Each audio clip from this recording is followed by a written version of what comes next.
안녕하세요. 저는 이제 막 40대에 접어든 여자예요. 뒤늦게 곰 같은 남자 하나 만나 별탈 없이 무난한 결혼 생활을 보내고 있어요. 우리 남편은 요즘 남자답지 않게 지는 게 이기는 거다. 와이프 말이 곧 법이다. 라는 생각을 가지고 있는 사람이거든요. 그래서 결혼 역시 큰 고민이나 싸움 없이 잘 진행할 수 있었어요. 그런데 연애 시절부터 한 가지 걸리는 게 있었어요. 그건 바로 남편이 본인 어머니를 창피해 한다는 것이었죠. 처음엔 저도 별 생각이 없었어요. 남편 말만 들으며 어머니를 뵙기 전까진 말이죠. 그러다 우연한 기회로 어머니를 만나게 됐어요. 그날은 남편이 하루 종일 집이 빌 거라고 해서 놀러 간 날이었는데 갑자기 느닷없이 어머니가 집에 오시더라고요. 그때까지만 해도 어머니에 대한 정보가 거의 없던 상태였고 남편한테만 어머니에 대해 들었던 터라 저는 어머니가 저랑 남편이 집에 있는 걸 보면 화를 내거나 불편한 마음을 표현하실 줄 알았어요. 근데 어머니가 너무 환하게 웃으면서 우리의 여자친구냐고 집에 놀러 온 거냐며 반겨주시더라고요. 그리고는 언제 밥을 하신 건지 저녁까지 상다리가 휘어지게 차려주시는데 남편이 얘기했던 어머니랑은 많이 다른 느낌이었어요. 심지어 제가 손님이라며 식탁 위에 수저조차 못 놓게 하시는데 옛날 분인데도 가부장적인 느낌이 아니더라고요. 눈치가 보여 설거지를 하겠다는 제 말에 한사코 본인이 하면 된다고 손사래를 치시는 모습 역시 그랬고요. 말투나 느껴지는 성품이 마냥 선한 느낌이어서 저에게는 참 긍정적인 모습으로 다가왔어요. 남편은 저에게 엄마가 왜 갑자기 집에 왔는지 모르겠다고 미안하다고 사과를 했지만 저는 이렇게 어머니를 뵌 게 좋았어요. 하지만 남편은 뭐가 그렇게 맘에 안 드는지 계속 제 눈치를 살피면서 우리 엄마가 좀 그렇지? 라고 묻더라고요. 저는 그런 남편이 오히려 더 불편하게 느껴졌고요. 그래서 집으로 가는 길에 물어봤어요. 어머니가 나한테 뭘 하신 것도 아니고 그냥 반겨만 주셨는데 왜 그렇게 생각하냐고. 혹시 무슨 사연이 있는 거냐고요. 그러니까 남편이 그러더라고요. 어머니가 많이 못 배우신 분이라고요. 초등학교밖에 졸업을 못해서 아빠고 할머니고 친척들도 하나같이 다 엄마를 무시하는데 나는 아빠처럼 저렇게 살지 말아야지 하는 생각이 들면서도 못 배우고 무식한 엄마가 자기도 창피하긴 하다고 하더라고요. 그 말을 듣는데 그게 왜? 뭐가 문제지? 싶었어요. 많이 배우고도 개념 없는 사람들이 세상에 얼마나 많은데 어머니가 남들보다 조금 덜 배우셨다고 그게 창피할 이유가 될까 싶더라고요. 게다가 남에게 피해를 끼치며 살아온 분도 아닌 것 같았고요. 물론 제 일이 아니니까 그렇게 말할 수 있는 건가 싶긴 했지만 제가 느끼기엔 그랬어요. 그래서 남편한테 자기를 이렇게 잘 키워주신 분이 어머니인데 남들보다 배움이 조금 짧다고 그걸 창피해할 필요는 없을 것 같다고 좋게 잘 타일렀어요. 저의 말에 남편은 이전과는 좀 달라진 것 같았지만 그래도 완전히 그 생각을 버리지는 못한 눈치였고요. 그리고 결혼 후 시댁을 가보니 더가관이었어요. 시댁에 같이 살고 계시는 시할머니는 아직도 어머니께 호된 시집살이를 시키고 계셨고 시아버지는 그런 어머니와 시할머니를 그저 방관하고 있었어요. 심지어 시할머니와 같이 어머니를 무시하며 종처럼 부리시더라고요. 그 정도가 어찌나 심한지 시댁에 갈 때마다 제 얼굴이 다 부끄러워질 정도였어요. 다행히 할머니가 저까지 시집살이를 시키며 막대하시진 않았지만 그래도 당하고 있는 어머니를 볼 때면 제 마음이 늘 불편하고 무거웠어요. 시할머니가 저를 박사 손주 며느리라며 예뻐해 주시는데도 그런 시할머니에게 고맙기보다는 시어머니를 지켜드리고 싶은 마음이 크더라고요. 하지만 시할머니는 저에게 손가락 하나 까딱 못하게 하셨어요. 이런 건 네 시어머니나 하는 일이야. 넌 그냥 가만히 있으면 된다. 제 앞에서도 시어머니를 전혀 존중하지 않고 그저 막대하시는데 중간에서 어떻게 해야 할지 난감할 때가 많았죠. 또 할머니는 어머니가 조금이라도 앉아서 쉬는 꼴을 못 보셨어요. 커튼은 빨았어? 뭐 한다고 맨날 그렇게 앉아 있어? 방에 걸레질은 한 거 맞아? 먼지가 그대로 앉아 있고만. 시어머니가 집안일을 다 한 뒤 겨우 숨을 돌리고 있으면 시할머니는 어김없이 방에서 나와 시어머니에게 큰 소리를 내곤 하셨거든요. 시아버지 역시 시어머니에게 남편 잘 만나 평생 놀고 먹는 여편네라는 말을 제 앞에서도 서슴없이 내뱉으셨어요. 남편에게 듣기론 시어머니가 결혼 후 평생 시할머니를 모시고 사셨다는데 다들 그런 시어머니에게 고마워하기보다는 당연하단 마음을 갖고 살아온 것 같더라고요. 그리고 남편 역시 그렇게 생각하고 있는 눈치였어요. 그러다 보니 같은 여자로서 어머니를 볼 때마다 계속 마음이 무겁고 거부감이 들었어요. 어떻게 저런 부당한 대우를 받으며 여태 참고 살아오셨을까 싶더라고요. 그래서 남편에게 어머니를 구해드리자고 얘기하기 시작했어요. 모두들 어머니를 너무 막대하고 있다. 어머니를 볼 때마다 마음이 너무 안 좋다. 더 이상 이렇게 사시는 건 아닌 것 같다. 우리가 자식된 도리로 어머니를 좀 구해드리자. 이야기를 했죠. 그러니까 제 말이라면 토달지 않고 알겠다고 하던 남편이 어머니에 대해서는 좀 다른 태도를 보이더라고요. 그래도 할머니 말씀이 완전히 틀리지 않았다고. 할머니는 아버지에게 많은 재산을 물려주신 분이고 어머니는 시집 올 당시 아무것도 없이 몸만 오셨다고. 학력도 초졸이어서 어디 가서 일할 사정도 못 됐다고. 그래도 평생 아버지 덕분에 부족한 거 없이 살아오신 분이라고. 그런 사정이 있는데 어떻게 아버지랑 할머니만 탓하며 그러지 말라고 어머니 편을 들 수 있겠냐고 하더라고요. 남편의 그 말에 저희는 결혼 후 처음으로 부부싸움을 했어요. 자기는 그럼 내가 애 낳아서 일을 못하게 되면 아버님처럼 나한테 그렇게 할 거야? 저는 남편의 생각이 너무 실망스러웠거든요. 그러니까 제 말에 남편이 그런 뜻이 아니라며 오해하지 말라고 하더라고요. 자기는 그렇게 할 생각이 요만큼도 없지만 아버지나 할머니는 옛날 분이셔서 그렇게 생각하실 수 있다고 그저 그런 취지에서 한 말이라고 정말 오해 안 했으면 좋겠다고 자신이 미안하다고 얘기하는데 저는 어머니가 더 불쌍하게 느껴졌어요. 평생 뼈 빠지게 키워온 자식조차 본인 편이 아니라니 얼마나 힘드실까 하는 생각이 들더라고요.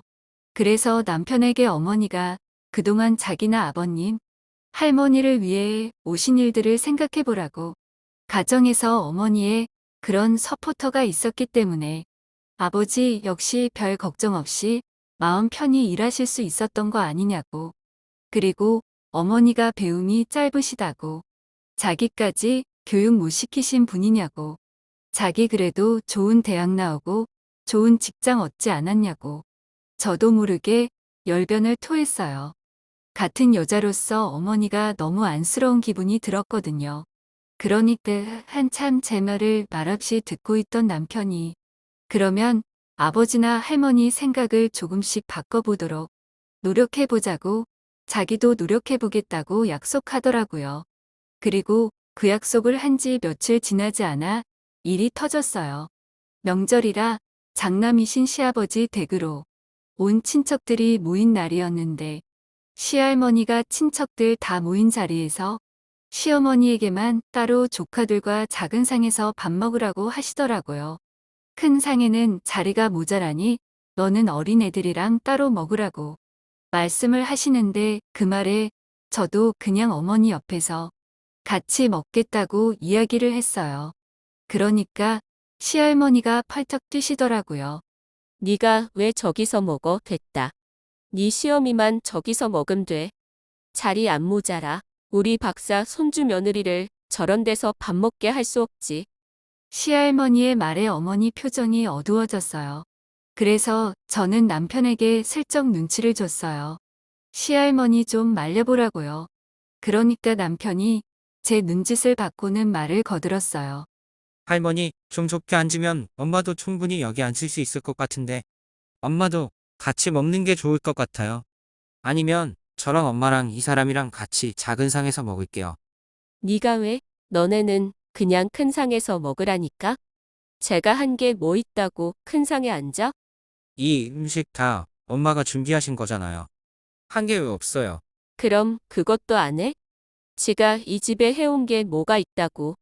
밥이라도 먹으려면 그 정도는 해야지. 남편과 시할머니의 언쟁의 아버님이나 다른 친척들은 아무런 말이 없었어요. 어머니는 본인은 괜찮다며 그냥 너희들 둘이 저기서 편히 먹으라고 하시는데 정말 이건 아니다 싶더라고요. 심지어 계속 음식 심부름을 한다고 작은 상에서도 제대로 식사를 못하고 있다가 애들 먹고 남은 음식을 혼자 앉아 드시는데 마음이 너무 아팠어요. 맘 편히 식사도 못하게 계속 이것저것 시켜대는 친척들이나 시할머니, 시아버지 역시 밉게 보였고요. 그래서 그날 친정 가는 길에 남편에게 또 한 소리를 했어요. 자기는 이게 정말 정상이라 느껴지냐고요. 그러니까 남편 역시 느끼는 바가 컸는지 이건 아닌 것 같다고 제 말에 동의를 해주더군요. 그래서 저는 어머니만 동의하시면 어머니 이혼시켜드리고 싶다고 이제 그만 자유롭게 살게 해드리고 싶다고 말했어요. 제 말에 남편 역시 엄마 마음이 그렇다면 우리가 돕는 걸로 하자고 동의를 해줬고요.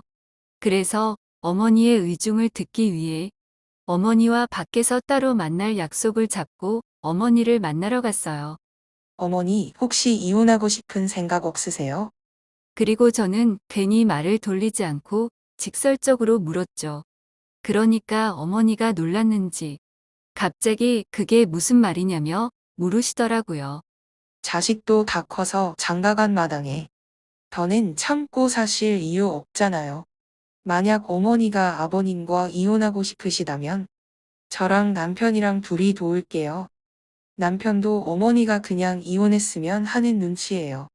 아마도 할머니랑 아버님이 어머니한테 하는 행동을 보면서 본인도 알게 모르게 상처를 받았던 것 같아요. 그래서 저희는 어머니만 괜찮으시다면 그냥 이혼을 하셨으면 하는데 어머니 생각은 어떠세요? 제 말에 어머니는 아무런 말이 없으셨어요. 제가 이런 말을 꺼낼 줄은 몰랐는지 계속 커피만 마시며 말없이 앉아 계시더라고요. 저는 그런 어머니를 보며 또 말씀드렸어요. 어머니가 이혼하신다고 해서 저희가 남이 되는 건 아니에요. 이혼을 한다고 해도 남편은 여전히 어머니 자식이고 저는 여전히 어머니 며느리잖아요.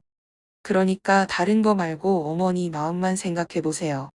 제 말에 어머니는 뭔가 울컥했는지 소리 없이 눈물을 흘리셨어요. 그리고는 사는 게 너무 힘들다고 말씀하시더라고요. 그동안 너무 당연하다고 생각해왔는데 사실은 마음이 계속 곪아가고 있던 것 같다고. 그래도 애한테 아버지랑 할머니는 있어야 된다 싶어. 이혼이 자식 앞날에 흠이 될까봐 힘들어도 꾹꾹 참고 살아왔다고. 근데 그런 자기 때문에 자식도 상처받고 있었다는 걸 몰랐다고. 이럴 줄 알았으면 한 번쯤은 반항도 하고 내 할 말 하며 싸우고 사는 건데 후회된다고 하시더라고요. 그러면서 작은 손으로 본인 얼굴을 가리며 우시는데 마음이 너무 아팠어요. 그간 힘들었을 어머니를 위해서라도 더더욱 이혼을 도와드리자 싶더라고요. 어머니는 한참을 울다가 진지하게 생각해보겠다며 일어나셨고 저는 집에 돌아와 남편에게 어머니와의 나눈 말들을 이야기해줬어요. 그러니까 남편도 마음이 좋지 않은지 눈시울이 붉어지더라고요. 어머니가 평생 참으며 살아온 게 본인 때문이었다는 걸 전혀 몰랐대요. 거기까지는 생각하지 못했었다고. 그것도 모르고 엄마를 창피하게만 여긴 자신이 싫다고. 한참을 우는데 제 마음도 참 아프더라고요. 그렇게 남편은 계속 울다가 이내 휴대폰을 들고 일어섰고 어머니와 따로 통화를 해보겠다며 베란다로 나갔어요. 그리고는 한참 후에야 나오더라고요. 엄마한테 내 마음에 대해 말씀드렸어. 이혼도 하고 싶으면 하시라고 참지 말라고 말씀드렸고 엄마도 고민해보고 연락 준대. 그러니까 기다려보자. 남편과 저는 어머니의 결정을 기다리기로 했고 며칠 뒤 어머니한테서 연락이 왔어요. 고민을 많이 해봤는데 사실은 본인도 이혼이 하고 싶다고 미안한 말이지만 이혼하는 걸 도와달라고 하시더라고요. 다 늙어서 이렇게 신세 지는 일 만들어 미안하다. 신세는 무슨 신세예요? 잘 결정하셨어요. 저희는 무조건 어머니 편에 서서 도울 거예요. 그날 이후 저는 어머니의 황혼 이혼을 준비하기 시작했어요. 어머니랑 같이 이혼 방면으로 유명한 변호사도 만나 상담하고 최대한 어머니가 위자료나 재산 분할에서 더 이득을 보실 수 있도록 방안을 찾기 위해 노력했죠. 제가 시어머니의 이혼을 준비하고 있다는 얘기를 들은 친구는 그러다 시아버지랑 시할머니 모시고 살게 되면 어쩌려고 그러냐며 저를 말렸지만 어차피 저는 어머니 이혼하시면 시댁이랑도 거리를 두고 지낼 마음이었기 때문에 크게 신경 쓰지 않았어요. 그리고 몇 개월의 준비가 끝나고 저와 남편은 시댁으로 갔죠. 이혼을 선언할 어머니의 편이 되어드리기 위해서요. 나 이제 당신이랑 안 살아. 우리 이만 이혼해. 어머니는 다 같이 밥 먹는 자리에서 이혼을 선언하셨어요. 그리고 어머니의 이혼 선언에 아니나 다를까 시할머니와 시아버지는 아주 난리가 났죠. 이혼은 무슨 이혼이냐며 주제에 이혼을 입에 담냐고 악을 쓰셨어요. 얘가 지금 미친 거니? 내가 제대로 들은 게 맞아? 분노의 얼굴이 울그락불그락해진 시할머니가 저희를 보면서 자기가 제대로 들은 게 맞냐고 물으시는데 저희는 그런 시할머니에게 어머니를 지지한다고 밝혔어요. 누구보다도 어머니의 의견을 적극 지지한다고 어머니도 본인의 인생과 행복을 찾으셨으면 좋겠다고 말씀드렸죠. 그러니까 시할머니가 더 화를 내시더라고요. 대체 네 자식을 뭐라고 구슬렸길래 얘가 너를 지지한다는 말을 하냐며 어머니의 머리끄덩이를 잡아 당기면서 입에 담을 수도 없는 욕을 하는데 그 모습을 보니 시댁과는 연을 끊어야겠다 싶었어요. 남편 역시 저와 같은 생각을 했는지 더는 어머니에게 함부로 굴지 말라고 앞으로는 이 집에 올 일 없을 것 같다고 얘기를 하더라고요. 그리고 할머니에게 맡고 있던 어머니도 전과는 달리 큰 소리를 내셨어요. 이러는 거 다 가정폭력이에요. 제 몸에 손대지 마세요.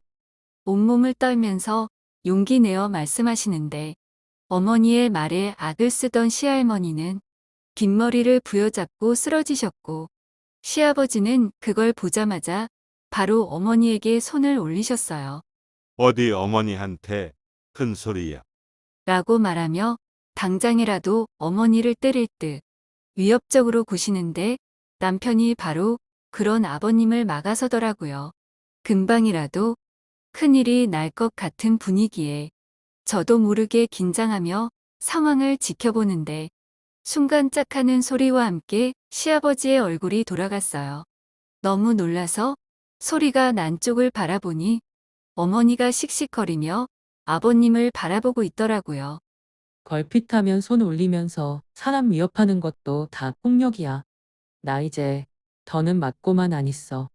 아버님은 뺨을 맞았다는 충격에 잠시 멍하니 계시다가 바로 흥분하며 열을 내셨어요. 하지만 어머니는 그런 아버님의 행동에도 전혀 물러서지 않고 당당하게 말씀하셨어요. 아니, 말 다 안 했어. 당신, 앞으로 내 몸에 손대지 마. 나 진짜 안 참고 살 거니까. 한 번만 더 내 몸에 손대면 그땐 당신이 아니라 당신 엄마 뺨도 날려줄 거야. 내가 하나 못하나 어디 두고 봐. 평생을 참고 눌러온 어머니의 악다구니에 아버님은 아무 말씀도 못 하셨어요. 그날 이후 저희는 시어머니를 저희 집으로 모셨고 온 집안은 발칵 뒤집혔어요. 시댁 친척 어른까지 너나 할 것 없이 전화해서 어머니께 욕을 하거나 협박을 하는 일이 부지기수였어요. 게다가 시할머니와 시아버지까지 몇 번이나 저희 집으로 찾아오셨어요. 하지만 저희는 문을 열어드리지 않았어요. 그리고 어머니가 원하는 대로 이혼을 진행했죠. 어머니의 이혼은 예상보다도 길게 진행됐어요. 아버님이 이혼에 합의할 수 없다고 버티셨고 결국 재판까지 가거든요. 재판을 1년 가까이 진행한 후에야 어머님은 아버님과 이혼하실 수 있었어요. 판결은 다행히 어머니에게 유리하게 났어요. 어머니는 재산 기여도의 70% 인정받을 수 있게 됐고 이혼에 대한 책임 역시 아버님에게 있다고 인정돼서 위자료까지 받을 수 있게 됐어요. 그리고 그렇게까지 될 수 있었던 건 남편의 증언도 한 몫을 했어요. 남편이 그간 자라면서 봐왔던 어머니에 대한 심한 폭력과 말들을 전부 다 증언했거든요. 그렇게 이혼 결정이 끝난 뒤 어머니는 저희와 함께 아예 다른 지역으로 이사를 왔어요. 그리고 어머니는 저희 집 근처에 따로 집을 얻어서 혼자 살게 되셨죠. 또 동네에 상가 하나를 얻어 반찬 가게 일도 시작하셨어요. 이혼 결정된 후에 이제 뭐 하면서 지내고 싶으시냐고 물었었는데 반찬 가게를 하고 싶다고 하셨거든요. 그래서 저랑 남편이랑 둘이 어머니의 제2의 인생을 적극적으로 응원하고 도와드리기로 했어요.